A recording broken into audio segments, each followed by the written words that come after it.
Well, I think at the core of it, it feels just like an impulse.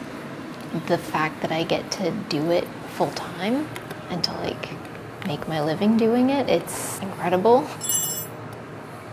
And I think if that was not the case, I would definitely still be doing it.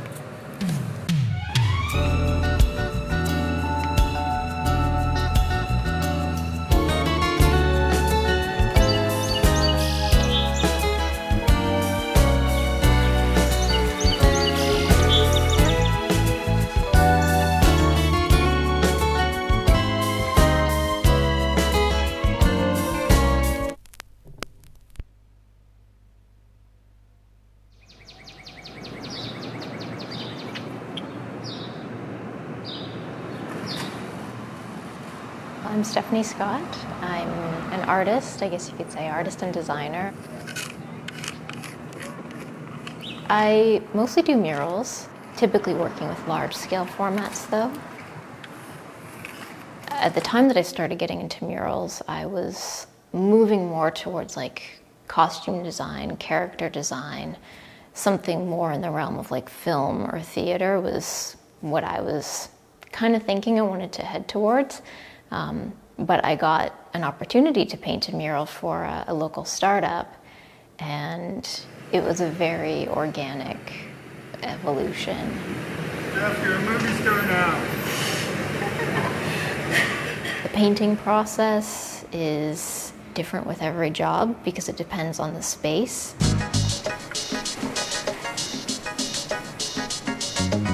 Figuring out how to best get that design on the wall, which is kind of a tricky process. Sometimes I just draw a grid and just go square by square, looking at it and tracing. I tend to work from the background to the foreground in layers like that, trying to work around somewhere where you haven't really spent much time before, but once you get into the painting, you're more comfortable. You've got like your own flow and system for that specific space. A lot of ideas will come to me when I'm painting. People will say there's ways to kind of like tap into that. You take in a bunch of information or go through your inspiration or whatever, and then like go for a walk. You know, it's physically engaging, but it's not something that you have to really think about. It's almost like you're kind of tuned into that.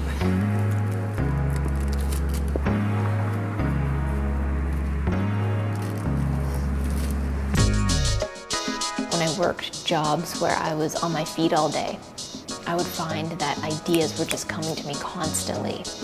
And I'd keep a notebook. And even though these jobs had nothing to do with my own creativity, they weren't typically creative jobs, but I would just be like running around all day. And in that process, doing a lot of the daily tasks that I was so used to, all of these ideas would just keep coming.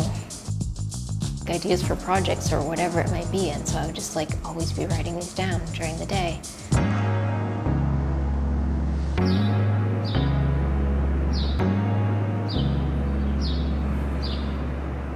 A lot of the murals that I create are corporate. A lot are inside, kind of hidden inside like offices or boardrooms, things like that. There was a mural I did actually just like around the corner from here at a place called Titanium. And I did a mural in their boardroom. They use the boardroom for calls with all of their other locations, which are like all over the world. So they wanted something that reflected all of that. So while they're on the calls, you can kind of like spy little things in the background that maybe relate to that.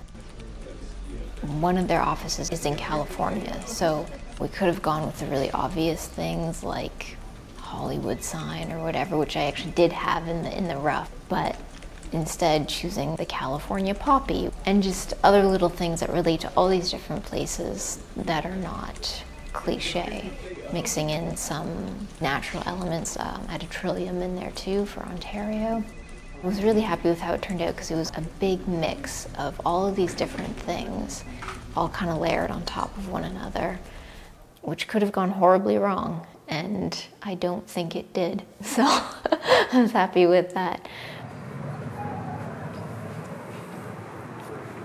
I'm typically like not totally satisfied with everything once I've completed it.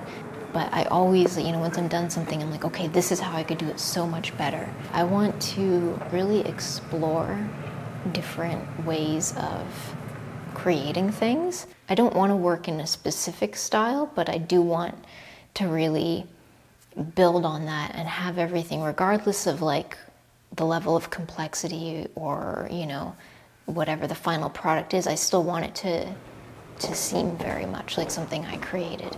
And to just explore things that interest me.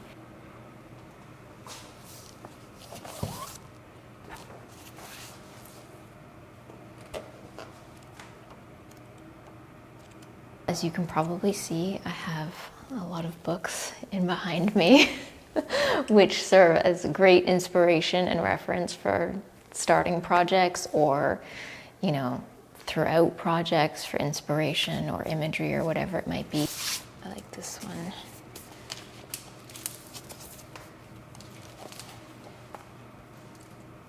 I've got like boxes of ephemera, whether that's like postcards for things or just like stickers, packages. Like I keep a lot of like crap, I guess.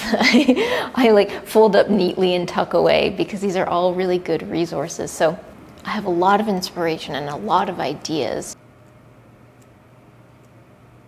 Like that picture, I'll keep my arm down because I'm sweaty. But that picture, the circus poster, that inspires me tremendously. The fact that it's the 3 colors and you can see all of the halftone dots and how everything is so beautifully blended through those to create those kind of oranges and peaches and greens and whatnot.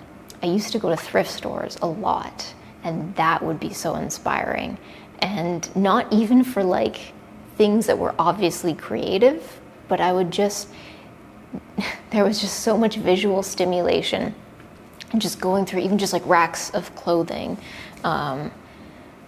just patterns on clothes and colors and just seeing certain colors interacting with one another or like labels on old things. But things like that would just inspire me. You don't see a whole lot of this in the work that I've created so far, but I'm sure building to it one day. There seems to be far more of an artist community in this area than ever before. I've definitely seen it evolve over the past like 5-6+ years. And there just seems to be a lot of opportunity here for art. And I think it's cool that I can be a part of like shaping the city. Like it's different from somewhere like Toronto, which already has a much more formed identity, I guess you could say, because it is just a big city. And, just being of that nature, it's gonna have a certain specific vibe about it, which Kitchener and Waterloo region, this whole area is kind of in transition.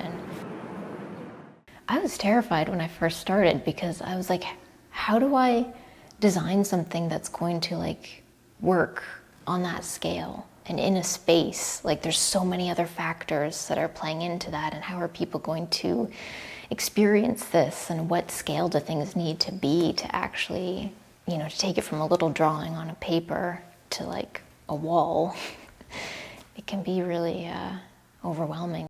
There hasn't been a lot of room for me personally to just go wild and explore and figure out. So it's been trying to experiment with things that like excite me or styles that I like within the realm of client work.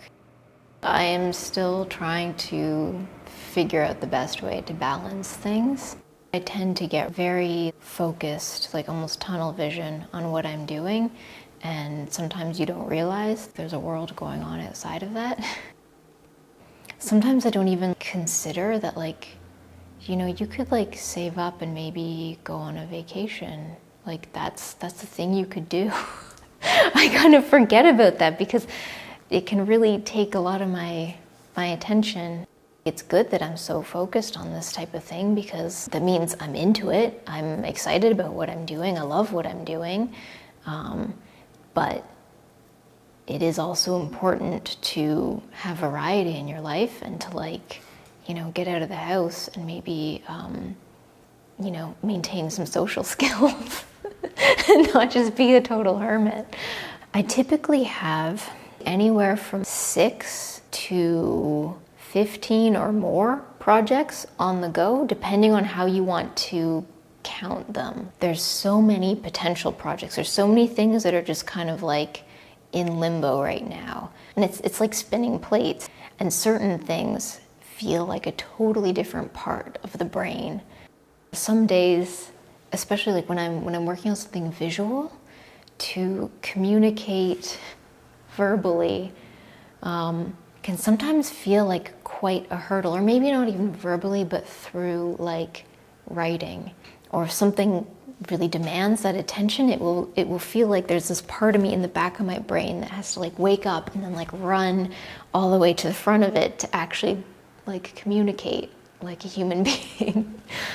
I've gone through periods of time where I wasn't actively pursuing anything creative, but I was still involved in something creative. When it wasn't my main focus, it created a lot of anxiety. It was very evident that working as a creative was the right path for me. I would say don't hesitate about doing anything creative. I think people hesitate for all different kinds of reasons and maybe overthink themselves into that kind of position where it's like, well, maybe I can't make money off of this, or, you know, we put up these roadblocks. As difficult as it may seem, just try not to think about any of that. Just focus on doing it for your own creative expression. That's the main thing. And then all of that other stuff, like, you can deal with as it comes. If you feel that drive, like, follow it. Do something, even if it's just in your spare time. You maybe think about all the ways it could go wrong, or, you know, we will naturally want to talk ourselves out of doing a lot of these things, especially if it seems unfamiliar and scary. Pursuing it to a level that you are comfortable with and can manage at this point in time. And just be open to that evolution of it. It always seems much, much scarier when it's this abstract thought. But once you actually start, it's like, oh, this is not so bad. This is not so terrifying. Oh, maybe here's someone who actually like is interested in what I'm doing, and here's an opportunity. And like all that stuff happens organically. It's just taking those first little steps towards it.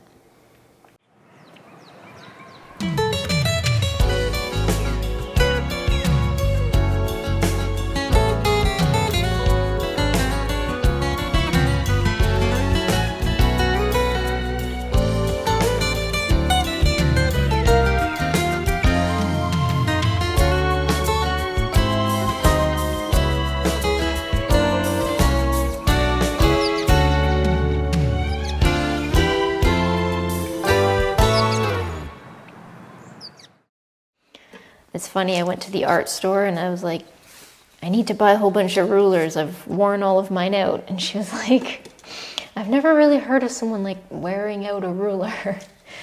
But I use them so much for murals that the cork all falls off and they just get mangled.